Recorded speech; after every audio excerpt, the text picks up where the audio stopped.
Kung maalala nyo to guys, ito guys yung puno ng suha. Nagbablog din kami dyan. Naalala nyo ba? Ayan, ito yung malaking puno ng suha. Nagbablog kami dito noon kasi dito talaga malilim.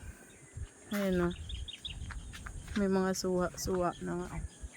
May mga bunga na. Diba? Sobrang presko dito.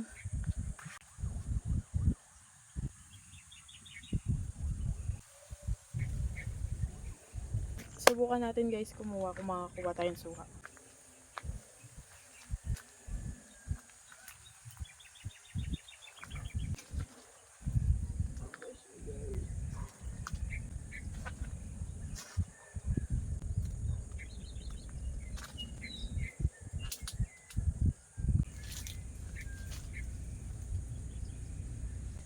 Nanunugpit.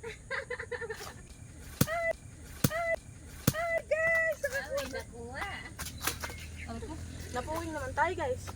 Makakuha tayo guys suha. Makakuha tayo guys suha. Tuwan-tuwa ang bata.